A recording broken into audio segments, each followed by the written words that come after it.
کہ الحمدللہ کہ چوچھا مقدسہ کہتا ہے اشرفیہ ہے ہمارا، سبحان اللہ سبحان اللہ، بریلی کہتا ہے اشرفیہ ہے ہمارا، بیگلام نے آپ کے سامنے کہا اشرفیہ ہے ہمارا، مہرہ نے کہا اشرفیہ ہے ہمارا، ہر سمت سے آواز آ رہی ہے اشرفیہ ہے ہمارا، زندہ باد زندہ باد زندہ باد۔ حضرات میں تو پھر آ گیا 2 سال کے بعد، یہ اتنے احسانات ہیں اشرفیہ کے میرے اوپر، ان کے اساتذہ کے 1 سال ڈیتھ ہو گیا ہے جی، میرے بیٹے کی عالم فاضل کی دستار تھی محمد قاسم اشرفی کی، اور اس سال الحمدللہ ان اساتذہ نے میرے بیٹے کو مفتی بنا دیا ہے، سبحان اللہ، ارے پیار سے بولو یار سبحان اللہ سبحان اللہ سبحان اللہ۔ میں اس کے لیے اساتذہ کرام کا شکریہ ادا کرتا ہوں اور آپ سے اپیل کرتا ہوں، ہمارے ہاں جامعہ اشرف المدارس گدریانہ کانپور میں جن بچوں کی ہم لیاقت اچھی دیکھتے ہیں کہ آگے چل کر کچھ رہبر و رہنما بن سکتے ہیں، عالم فاضل مفتی بن سکتے ہیں، تو ان کو بھی ہم رجوع کر دیتے ہیں، جاؤ زندگی کا بقیہ حصہ جو تعلیم علمی کا ہے اسے جامعہ اشرفیہ میں گزارو جا، واہ واہ واہ سبحان اللہ سبحان اللہ۔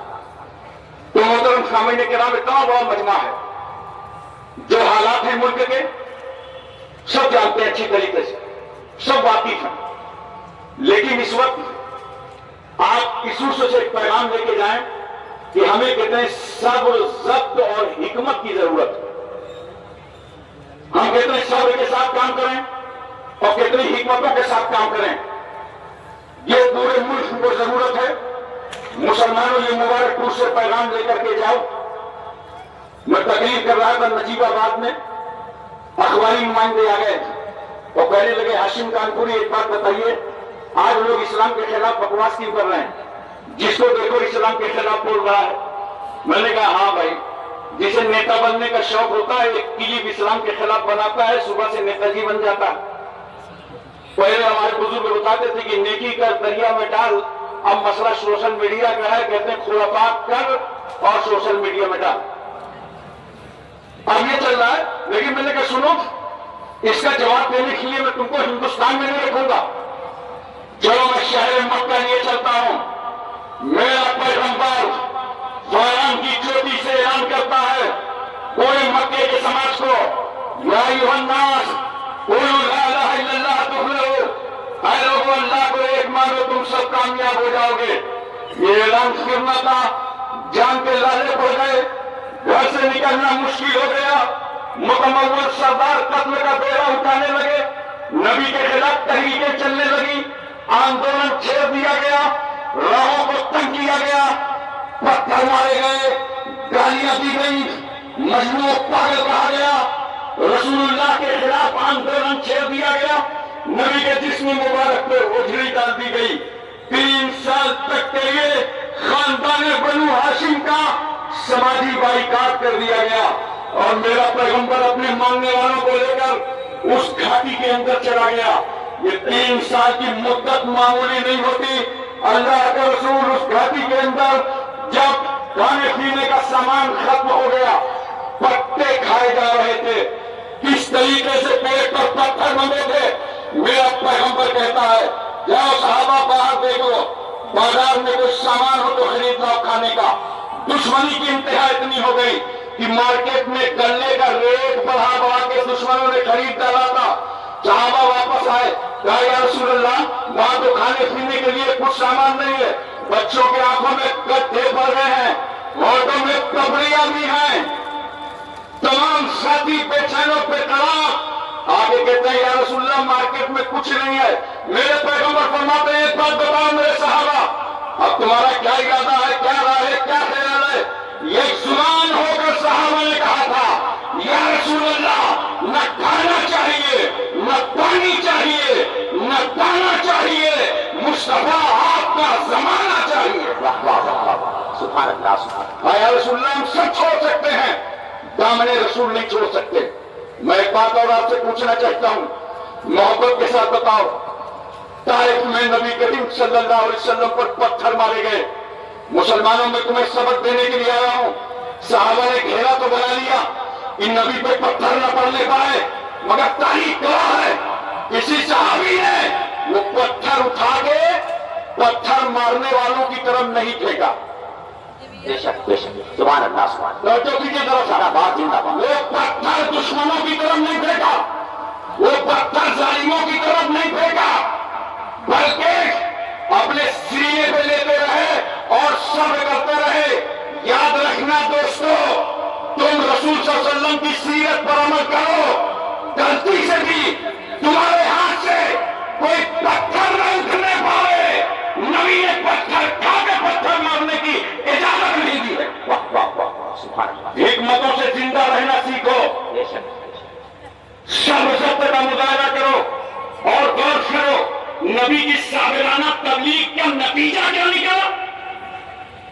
نتیجہ یہ نکلا کہ آج مکے کا بچہ پڑھ رہا ہے لا الہ الا اللہ محمد رسول اللہ. صلی اللہ علیہ وسلم. آپ بھی حکمت سے، صبر سے، تدبر سے دین کا کام کیجئے، اپنے مشن کو آگے بڑھائیے. انشاءاللہ 50 سال نہ گزریں گے، سب سے زیادہ اسلام امریکہ میں نظر آئے گا، برطانیہ میں نظر آئے گا، اسرائیل میں نظر آئے گا. جہاں مخالفت ہوگی اسلام وہاں مسکرانا نظر آئے گا. سبحان اللہ سبحان اللہ. اور ایک بات میں ذکر کرنا چاہتا ہوں، تمام مساجد کے ائمہ یہاں موجود ہوں گے.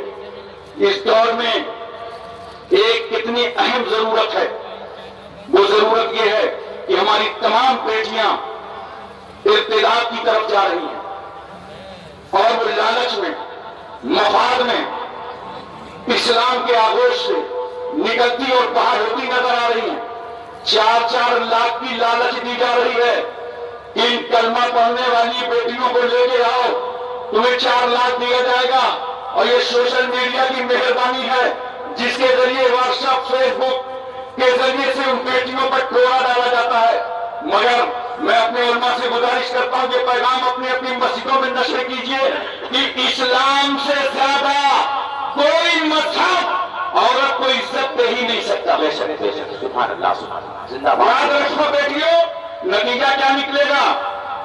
نہ خدا ہی ملا، نہ وسال شرم، دنیا بھی برباد، آخرت بھی برباد. اسلام نے جو حقوق ایک عورت کو دیے ہیں پوری دنیا میں اس کی مثال نہیں لائی جا سکتی ہے. اسلام نے عورت کو عزت بھی دی ہے، اسلام نے عورت کو حق بھی دیا ہے. آئیے میں 2 منٹ کے لیے آپ کو سب سے پہلے عربوں کے ہاں لیے چلتا ہوں. اسلام کے آنے سے پہلے اس بڑے سماج میں ان عورتوں کا حال کیا تھا، کتنا اتیاچار ہو رہا تھا، کتنے مظالم کے پہاڑ توڑے جا رہے تھے. سب سے پہلے میں آپ کو عربوں کے ہاں لیے چلتا ہوں.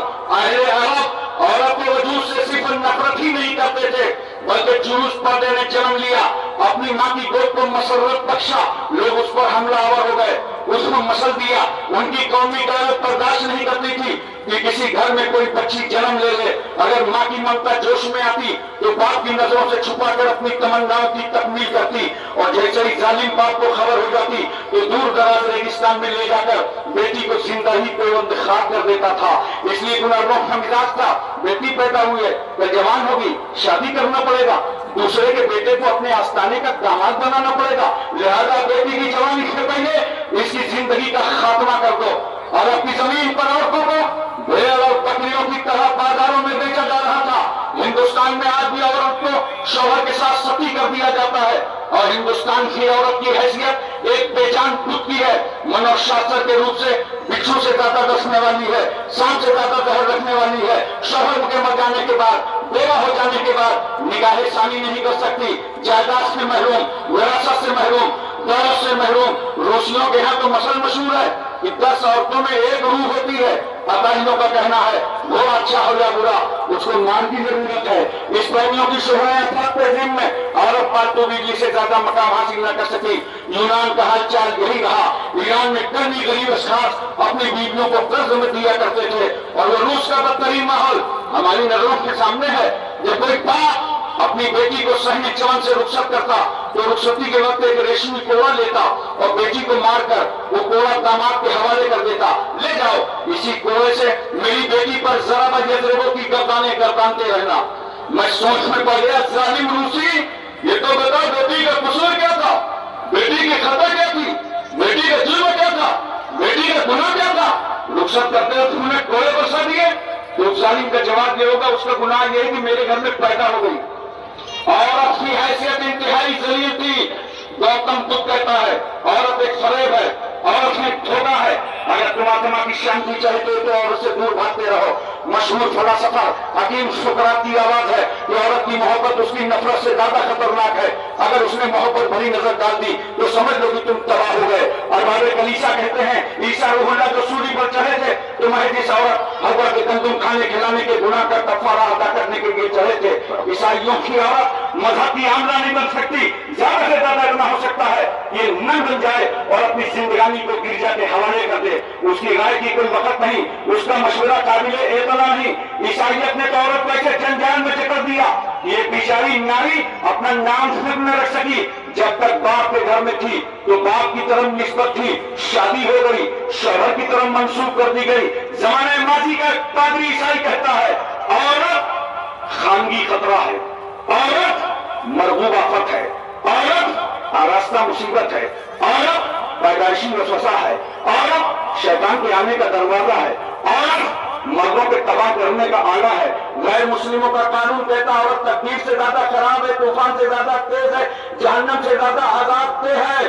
دیکھو یہ عورت ہی ہے سماج میں، ایک ہی عورت، مگر ایک ہی عورت کو کسی نے پاک کہا، کسی نے صاف کہا، کسی نے تلخ کہا، کسی نے سخت کہا، کسی نے رائم کہا، کسی نے ٹائم کہا، کسی نے جہنم کہا۔ یہ تو دنیا عورت کے بارے میں خیالات کا اظہار کر رہی ہے، مگر آؤ اس رحمت للعالمین سے پوچھیں جو 12 ربیع الاول دوشنبہ کے دن سورو شادی شہر مکہ میں بی بی آمنہ کی گود میں جلوہ گر ہوا۔ یا رسول اللہ عورت کے بارے میں آپ کی کیا بولی ہے، آپ کا کیا فرمان اقدس ہے، آپ کا کیا ارشاد گرامی ہے؟ تو میرا رسول گنبد خطرہ سے آواز دے رہا ہے اے پیاری امت، عورت جہنم نہیں ہے بلکہ الجنت تحت اقدام الامہات۔ زندہ باد زندہ باد۔ دنیا نے کہا تھا عورت جہنم ہے، اور رسول کیا فرما رہے ہیں کہ اگر عورت ماں بن جائے تو اس کے قدموں کے نیچے جنت ہے۔ زندہ باد زندہ باد۔ ارے زور سے بولو سبحان اللہ۔ سبحان اللہ سبحان اللہ۔ ماں کے قدموں کے نیچے۔ میری تقریر کا اثر الٹا نہ لے لیجیے گا کہ آپ سوچیں یہ ہے بھارت، یہاں یاترا بہت ہوتی ہے اور ماں کو اوپر ایک مقام پہ باندھ دو اور نیچے سے پد یاترا ہو رہی ہے، تو وہ جنت سے آ رہے ہیں، جنت میں جا رہے ہیں۔ ماں کے قدموں میں جنت ہے، یہ انڈیا کی بولی نہیں ہے، یہ حبیب کبریا کی بولی ہے۔ واہ واہ واہ سبحان اللہ۔ اس اسلام نے ایک عورت کو عزت دیا ہے، اس اسلام سے تعلق سے قرآن کہتا ہے ان الدین عند اللہ الاسلام، بے شک دین اللہ کے یہاں اسلام ہی ہے۔ بیٹیوں میں تمہیں بتاتا ہوں، سنو اسلام نے تمہیں کہاں کہاں عزت دی ہے، کہاں کہاں عظمتوں سے نوازا ہے۔ چوٹی سے ایک عورت کو کئی دروازے پہ جانا تھا، وارے اسلام تیرے قانون کو لاکھوں سلام، ہر دروازے پہ بیٹی کو مالا مال کر دیا۔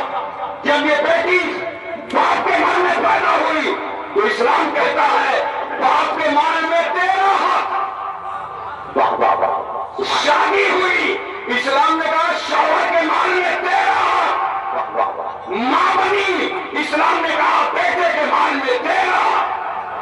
یہ ہے اسلام۔ بیٹیوں سمجھو اسلام کو، اور میں سب کو اسلام پڑھنے کی دعوت دیتا ہوں، آپ کو پڑھنا چاہیے۔ اسلام تلوار سے نہیں پھیلا ہے، یہ غلط میسج ہے، غلط باتیں ہیں۔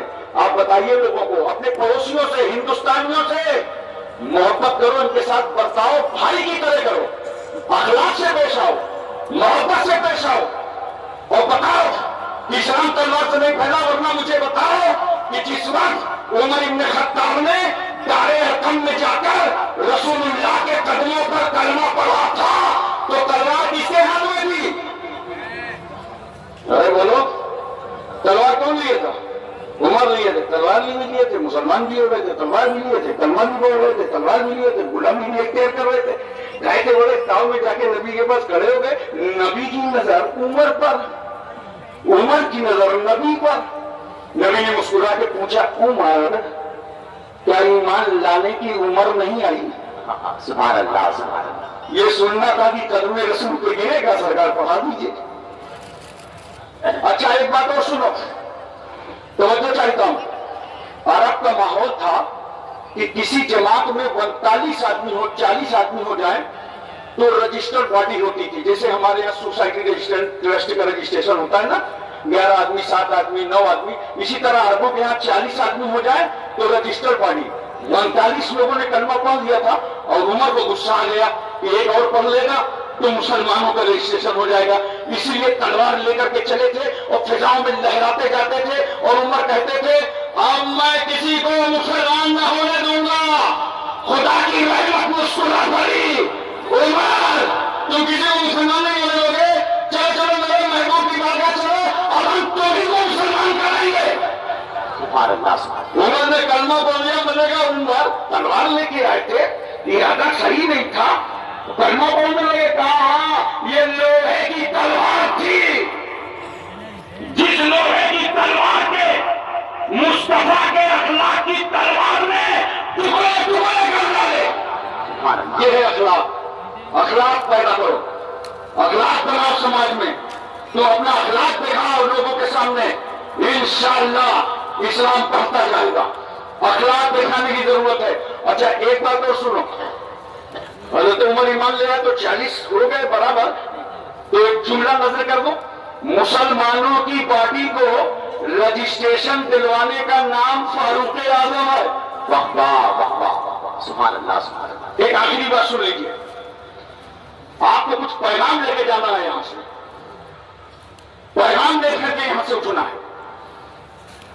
4 طبقے سماج کے ایسے ہیں جو جلدی سے کسی کے عقیدت مند نہیں ہوتے.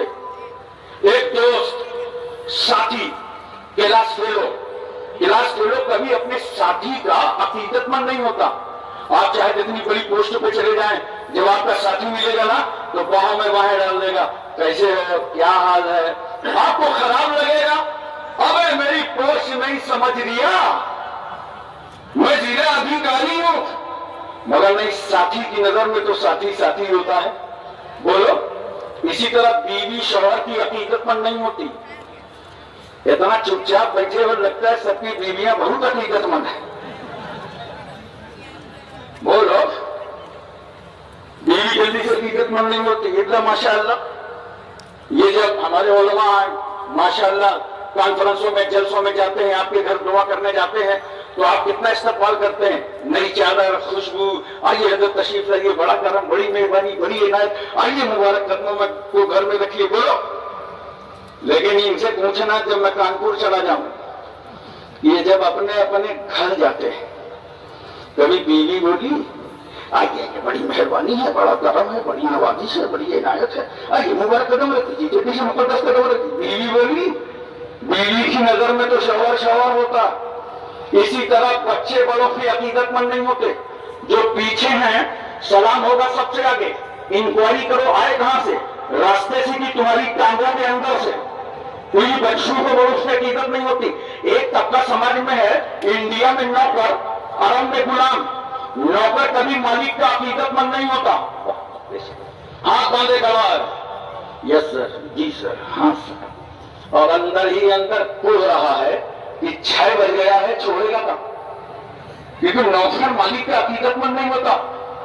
قربان جاؤ مسلمانوں، سماج کے یہ 4 طبقے، دوست ساتھی کا عقیدت مند نہیں، بیوی شوہر کی عقیدت مند نہیں، بچہ بڑے کا عقیدت مند نہیں، نوکر اپنے مالک کا عقیدت مند نہیں. میں قربان جاؤ اس انقلاب آفریدی پیغمبر پر، قربان جاؤ اس رحمت للعالمین پر کہ میرے رسول نے مردوں میں سب سے پہلے جو کلمہ پڑھوایا تو اپنے دوست سے کلمہ پڑھوایا، سے کلمہ پڑھوایا. زندہ باد زندہ باد زندہ باد. نبی صلی اللہ علیہ وسلم نے عورتوں میں سب سے پہلے کلمہ اپنی بیوی خدیجہ الکبریٰ سے پڑھوایا. میرے رسول نے بچوں میں سب سے پہلے حضرت علی سے. اعلیٰ حضرت فاضل بریلوی لکھتے ہیں 8 سال سے لے کے 10 سال تک کی حضرت علی کی عمر ہے. نبی نے پوچھا علی رات میں خدیجہ کو نماز پڑھتے دیکھا تھا؟ ہاں یا رسول اللہ. یہ کون سا سسٹم ہے؟ ہاتھ کا اٹھانا، ہاتھ کا باندھنا، ہاتھ کا کھولنا، پیشانی زمین پر رکھ دینا. نبی فرماتے علی میں اللہ کا نبی بن کر آیا ہوں اور جس خدا نے مجھے نبی بنایا ہے یہ اس کی عبادت کا طریقہ ہے. مولا علی کہتے ہیں پڑھا دیجیے. سبحان اللہ سبحان اللہ سبحان زید ابن حارثہ غلام ہیں، پڑھتے ہیں کلمہ اشہد ان لا الہ الا اللہ و اشہد ان محمد عبدہ و رسولہ۔ پتہ چلا دنیا میں جو کسی کا عقیدت مند نہیں ہے وہ بھی رحمت للعالمین کا عقیدت مند ہے، مصطفیٰ جان رحمت کا عقیدت مند ہے۔ وآخر دعوانا الحمدللہ رب العالمین۔ سبحان اللہ سبحان اللہ سبحان